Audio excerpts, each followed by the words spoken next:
আগামীকাল থেকে শুরু হবে বিশ্ব ইজতেমার দ্বিতীয় পর্ব। দিল্লির মাওলানা আসাদ অনুসারী তাবলিগ মুসল্লিরা অংশ নেবে এতে। এরই মধ্যে সারা দেশ থেকে মুসল্লিরা আসতে শুরু করেছেন আর অবস্থান নিয়েছেন ইজতেমা ময়দানের নির্ধারিত খিত্তায়। আইন শৃঙ্খলা বাহিনীর এবারেও মুসল্লিদের নিরাপত্তার জন্য পুলিশ, র্যাব ও আনসার সমন্বয়ে গঠিত টিম কয়েক স্তরের নিরাপত্তা বলয় গড়ে তুলেছে।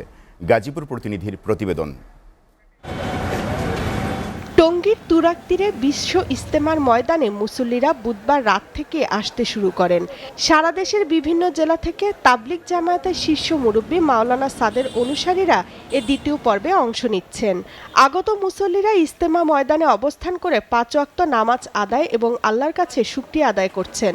ইজতেমায় আসার উদ্দেশ্য হইল দিনের ফিকির নেয়া, উম্মতের ফিকির নেয়া, আল্লাহ রাস্তায় বের হয়ে যাওয়া। কিভাবে দিনদার হইতে পারি, দিনের বুঝ পেতে পারি, এই জন্য আমি ইজতেমা আসছি। এই জায়গা থেকে জানি বেশি বেশি মানুষ আল্লাহ রাস্তায় বের হইতে পারে, দিনের কাজে দাওয়াত দিতে পারে, সেজন্য সেই উদ্দেশ্যে আমরা এই জায়গায় আসছি। আইন শৃঙ্খলা বাহিনী এবারেও মুসল্লিদের নিরাপত্তার জন্য পুলিশ, র্যাব, আনসার সমন্বয়ে গঠিত টিম কয়েক স্তরের নিরাপত্তা বলয় গড়ে তুলেছে। প্রথম পর্বের মতোই দ্বিতীয় পর্ব সুন্দরভাবে শেষ করার কথা জানান গাজীপুর মেট্রোপলিটনের পুলিশ কমিশনার। 5টি সেক্টরের মাধ্যমে আমরা 16টি ওয়াচ টাওয়ার বসিয়েছি। আমরা ডগ স্কোয়াড রেখেছি, বোম ডিসপোজাল ইউনিট রেখেছি, নৌ পুলিশ, নৌ টহল রেখেছি। হেলিকপ্টারের মাধ্যমে র্যাবও টহল দিবে।